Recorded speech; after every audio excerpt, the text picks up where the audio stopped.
పెద్దలు తెలంగాణ తొలి ముఖ్యమంత్రి రాష్ట్రంలో ప్రతిపక్ష నాయకులు పెద్దలు బీఆర్ఎస్ పార్టీ అధ్యక్షులు కేసీఆర్ గారి ఆదేశం మేరకు రాష్ట్రంలో రైతులను మోసం చేస్తున్న ఈ ప్రభుత్వం మీద రుణమాఫీ పేరిట మోసం చేస్తున్న ఈ ప్రభుత్వాన్ని ఎండగట్టే క్రమంలో ప్రజాస్వామ్యబద్ధంగా నిన్న రాష్ట్రంలోని అన్ని నియోజకవర్గ కేంద్రాల్లో అన్ని మండల కేంద్రాలలో శాంతియుతంగా ప్రజాస్వామ్య పద్ధతుల్లో మా పార్టీ నాయకత్వం మొత్తం కూడా నిరసన కార్యక్రమాలు చేపట్టింది. అందులో గౌరవ శాసనసభ్యులు, శాసన మండలి సభ్యులు, గౌరవనీయులైన పార్లమెంట్ సభ్యులు, అదేవిధంగా మాజీ శాసనసభ్యులు, మాజీ శాసన మండలి సభ్యులు అందరం కూడా ఎక్కడి వారం అక్కడ పాల్గొన్నాం. నిన్న ఒకటే రోజు ఈ రెండు ఉదంతాలు కూడా ఇప్పుడే రాష్ట్ర డైరెక్టర్ జనరల్ ఆఫ్ పోలీస్ గారికి వివరంగా ఆధారాలతో సహా వారికి సమర్పించడం జరిగింది. వారికి కొన్ని వీడియోలు కూడా చూపెట్టడం జరిగింది. నిన్న సూర్యాపేట జిల్లా తుంగతుర్తి నియోజకవర్గం తిరుమలగిరి కేంద్రంలో అక్కడ మా మాజీ శాసనసభ్యుడు తమ్ముడు విద్యార్థి నాయకుడిగా తన జీవితాన్ని ప్రారంభించి అంచెలంచెలుగా ప్రజల ఆశీస్సులతో 2 సార్లు శాసనసభ్యుడిగా ఎన్నికైన సీనియర్ నాయకుడు తమ్ముడు గ్యాదర్ కిషోర్ గారి నాయకత్వంలో ఆ నియోజకవర్గ రైతాంగం ప్రజాస్వామ్య పద్ధతుల్లో దాదాపు ఒక 500-600 మంది గుమిగూడి శాంతియుతంగా ట్రాఫిక్కి అంతరాయం కాకుండా ప్రజలను ఇబ్బంది పెట్టకుండా కేవలం నిరసన చెప్పే క్రమంలో తమ కార్యక్రమం తాము నిర్వహిస్తా ఉన్నారు. 50 మంది కిరాయి మూకలు, కాంగ్రెస్ గూండాలు తాగిన మత్తులో అక్కడ స్థానిక పోలీస్ యంత్రాంగంతో కుమ్మక్కై ఆ నిరసన శిబిరం మీద దాడి చేసి ఆకస్మికంగా సుతిల్ బాంబులేసి గుడ్లు, చెప్పులు, రాళ్లు కొట్టి హింసాయుత వాతావరణాన్ని కల్పించే ప్రయత్నం చేసినారు. మా వాళ్ళు నిజానికి గనక తిరగబడితే నిన్న 50 మంది కాంగ్రెస్ మూకలో, కాంగ్రెస్ గూండాలలో ఒక్కడు కూడా మిగిలేటోడు కాదు. కానీ హింస ప్రజాస్వామ్యంలో హింస సమాధానం కాదు కాబట్టే మా వాళ్ళు గమ్మున ఉన్నారు.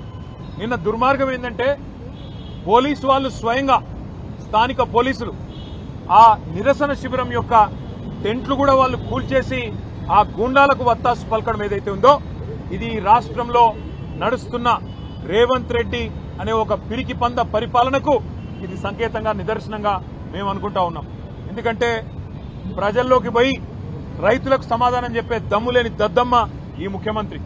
మేము అడిగినాం, చేతనైతే రా, ఏ ఊరికి పోతావో రా, ఏ మండలానికి పోతావో పోదాం, నీ కాన్స్టిట్యున్సీ కొడంగల్ పోదామా, లేదా నీ సొంత ఊరు, నువ్వు పుట్టిన ఊరు కొండారెడ్డిపల్లె పోదామా, వస్తావా అని అడిగినాం.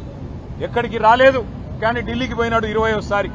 సిగ్గు లేకుండా ఢిల్లీకి తొత్తుగా, ఢిల్లీకి గులాముగా ఇలా ఈ ముఖ్యమంత్రి గారు గల్లీలో తిరిగి ప్రజలు అవస్థల్లో ఉంటే క్షేత్రంలో తిరగాల్సిన ముఖ్యమంత్రి, మంత్రులు ఇవాళ అడ్డగోలుగా ఈ రకంగా పోలీసులను అడ్డం పెట్టుకుని, ఈ రకంగా కిరాయి గూండాలను అడ్డం పెట్టుకుని ప్రజలను భయభ్రాంతులకు గురిచేసి గొంతు నొక్కాలనే ప్రయత్నం చేస్తా ఉన్నారు.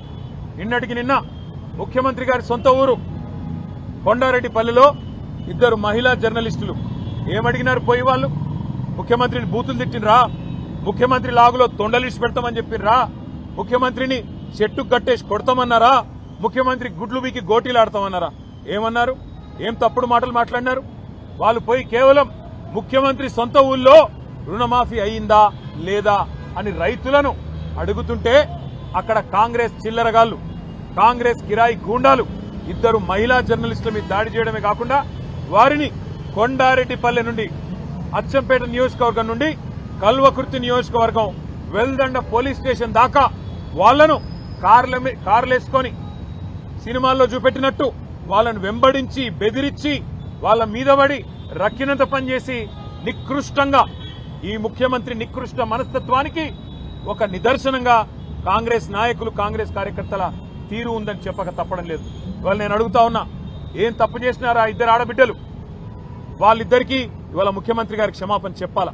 నీ సొంత ఊర్లో, నీ సొంత ఇంటి ముందు 2 తెలంగాణ ఆడబిడ్డల్ని, విజయారెడ్డిని, ఆవుల సరితా యాదవ్ని, 2ని అవమానించింది నీ పార్టీ. ఎందుకు అవమానించింది? ఒకే ఒక కారణం, నీ బండారం బయట పెడుతున్నందుకు, నీ రుణమాఫీ జరగలేదు అనే వాస్తవాన్ని ప్రజల్లోకి తీసుకుపోతున్నందుకు ఇవాళ వాళ్ళ మీద ఈ రకంగా దాడి చేయడమే కాకుండా మళ్ళీ నిన్నటి నుంచి నికృష్టమైన రోత బుట్టిచ్చే వార్తలతో సోషల్ మీడియాలో కూడా నికృష్టమైన మాటలు మాట్లాడుతూ ఉన్నారు కాంగ్రెస్ నాయకులు. నేను ముఖ్యమంత్రిని అడుగుతా ఉన్నా, దమ్ముంటే నీ భాషలో చెప్పాలంటే మగాడివైతే ఊళ్ళల్లోకి రా, సెక్యూరిటీ లేకుండా రా, పోలీస్ బలగాలను అడ్డం పెట్టుకొని కాదు, బ్యాంక్ అధికారులను అడ్డం పెట్టుకొని కాదు, వ్యవసాయ అధికారులను అడ్డం పెట్టుకొని కాదు, మేము కూడా వస్తాం, నువ్వు కూడా రా. ఏ ఊరికి పోతావో పోదాం. ఎక్కడ కూడా చారాన రుణమాఫీ కాలే, ఎక్కడ కూడా రుణమాఫీ అనేది పూర్తి కాలే. రైతులు ఇవాళ బగబగ మండుతా ఉన్నారు. ఎక్కడన్నా కాంగ్రెస్ ఊళ్ళలోకి వస్తే తరిమి కొట్టాలన్న ఆలోచనలో ఉన్నారు. అందుకే ముఖ్యమంత్రికి చెప్పేది, తప్పు పోలీసులది కాదు. పోలీసు వాళ్ళు ఏం చేస్తారు పాపం, ముఖ్యమంత్రి, మంత్రులు, అధికార గణం మీరేం చెప్తే అది చేయక తప్పదు. పోలీసు తప్పు కాదు, తప్పు ముఖ్యమంత్రిది, పరిపాలించే సత్తాలని సన్నాసు రేవంత్ రెడ్డిది అనే మాట నేను విజ్ఞప్తి చేస్తా ఉన్నా. నేను పోలీసులకు కాకపోతే విజ్ఞప్తి చేస్తా ఉన్నా, మీరు కూడా అత్యుత్సాహం ప్రదర్శిస్తే మంచిది కాదు. మా పిల్లలు ఎవరైనా ఒక సోషల్ మీడియాలో రుణమాఫీ జరగలేదు అని పోస్టు పెడితే పోలీసులు కాల్ చేస్తారు. అదేవిధంగా కరెంటు పోయింది అని పోస్టు పెడితే విద్యుత్ శాఖ అధికారులు ఫోన్ చేస్తారు. ఈ రకమైన అత్యుత్సాహం మంచిది కాదు. దయచేసి సంయమనం పాటించండి. అధికారం ఎవడు అబ్బసొత్తు కాదు. ప్రజాస్వామ్యంలో అధికారం మారుతూనే ఉంటది, వ్యవస్థ మాత్రం అట్లే ఉంటది.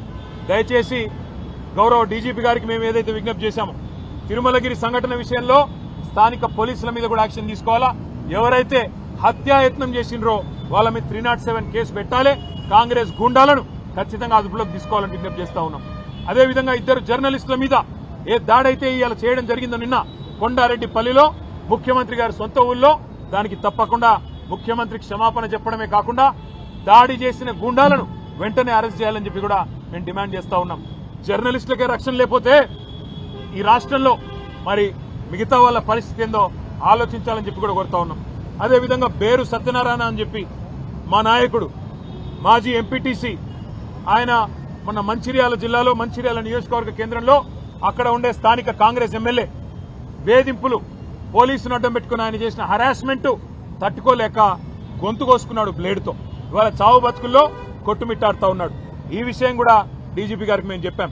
ఇది ఒక్క మంచిర్యాలలోనే కాదు, ఇక చాలా చోట్ల ఈ రకంగా పోలీసులను అడ్డం పెట్టుకుని హరాస్మెంట్ కార్యక్రమం జరుగుతూ ఉంది. కానీ ప్రజాస్వామ్యంలో ఈ రకంగా వ్యవస్థలను అడ్డం పెట్టుకుని ఎక్కువ రోజులు బతుకుదామని ముఖ్యమంత్రి అనుకుంటే ఆయనంత మూర్ఖుడు, ఆయనంత పిచ్చివాడు ఇంకెవడు ఉండడు. అందుకే డీజీపీ గారు కూడా విజ్ఞప్తి చేసినాం, రాష్ట్రంలో శాంతి భద్రతలు అదుపు తప్పుతా ఉన్నాయి. హైదరాబాద్ లో కూడా ఇవాళ పూర్తి స్థాయిలో మీరు చూస్తా ఉన్నారు పేపర్లు, 30 రోజుల్లో 28 మర్డర్లు అని. ఈ నగరానికి ఏమైంది అని చివరికి ముఖ్యమంత్రి గారికి అప్పుడో ఇప్పుడో ప్రభుత్వానికి వెన్నుదన్నుగా నిలిచే పత్రికలే వార్తలు రాసే పరిస్థితి కూడా వచ్చింది. అందుకే ఇవన్నిటి కూడా డీజీపీ గారు దృష్టిలో పెట్టుకోవాలని, వెంటనే మేము ఏ విషయాలైతే ఇప్పుడు వారి దృష్టికి తీసుకొచ్చామో వీటి మీద స్పందించాలని కోరినాం. డీజీపీ గారు అన్ని కూడా పరిశీలిస్తా అని చెప్పారు. మాకు పోలీస్ యంత్రాంగం మీద, వారి మీద సానుభూతి ఉంది. వారికి కూడా నేను చేసే విజ్ఞప్తి ఒకటే, అధికారం ఎవరికీ శాశ్వతం కాదు. ఇవాళ రేవంత్ రెడ్డి మిమ్మల్ని అడ్డం పెట్టుకుని రాజకీయం చేసి పబ్బం గడుపుకోవాలనుకుంటా ఉన్నాడు. మిమ్మల్ని అడ్డం పెట్టుకుని మిమ్మల్ని బదనాం చేసి ఇవాళ తానేదో 4 రోజులు పదవిని కాపాడుకోవాలనుకుంటా ఉన్నాడు. ఇది మంచిది కాదు వ్యవస్థలకి. ఈ రకంగా అండగా నిలబడ్డామనే మాట కూడా చెబుతూ, సోషల్ మీడియాలో కూడా మా తమ్ముళ్ల మీద కేసులు కానీ ఇంకోటి కానీ జరిగితే తప్పకుండా మేము కూడా అంతే స్థాయిలో స్పందిస్తాం. భవిష్యత్తులో ఇదే రకమైన ఒరవడి కనుక కొనసాగితే మాకు కూడా తప్పదు, చర్యకు ప్రతి చర్య కూడా తప్పదు అనే మాట కూడా డీజీపీ గారికి చెప్పాం. అప్పుడు మమ్మల్ని నిందించవద్దని కూడా చెప్పాం. 10 ఏళ్లు శాంతియుతంగా రాష్ట్రాన్ని నడిపిన వాళ్ళం మేము, రాష్ట్రాన్ని 14 ఏళ్లు కొట్లాడి తెచ్చిన వాళ్ళం మేము. ఈ రాష్ట్రం యొక్క బ్రాండ్ ఇమేజ్ దెబ్బతినొద్దు, హైదరాబాద్ బ్రాండ్ ఇమేజ్ దెబ్బతినవద్దు అనే ఆరాటంతోనే సంయమనంగా ఉన్నాం. నిన్న కావాలంటే మా తమ్ముడు ఒక కనుసైగ చేస్తే గ్యాదర్ కిషోర్ గారు 500 మంది ఆ 50 మందిని పొట్టు కొట్టేటోళ్ళు. కానీ మేము శాంతియుతంగా నిరసన చెప్పాలనుకున్నాం, రైతుల పక్షాన ఉండాలనుకున్నాం, మేము నిలబడ్డాం శాంతియుతంగా. కానీ మా సహనాన్ని, మా మంచితనాన్ని, తెలంగాణ మీద మాకున్న ప్రేమను చాతగాంతనంగా, మా అసమర్థతగా, మా ఓపికను పరీక్షిస్తే మాత్రం చర్యకు ప్రతి చర్య కూడా తప్పదు. అప్పుడు మమ్మల్ని నిందించవద్దని చెప్పి కూడా డీజీపీ గారికి, ఈ ప్రభుత్వానికి చెప్తా ఉన్నాం. మళ్ళొకసారి పాత్రికేయ మిత్రులకు కూడా ధన్యవాదాలు తెలియజేస్తా ఉన్నా. నిన్న జరిగిన ఈ సంఘటనలన్నిటి కూడా రాష్ట్ర ప్రజల దృష్టికి తీసుకొచ్చినందుకు తప్పకుండా మీ బాధ్యత మీరు సక్రమంగా నిర్వర్తించినందుకు మా ఎలక్ట్రానిక్ మరియు ప్రింట్ మీడియా సోదరులకు కూడా హృదయపూర్వకంగా మా ధన్యవాదాలు. నమస్కారం. థాంక్యూ.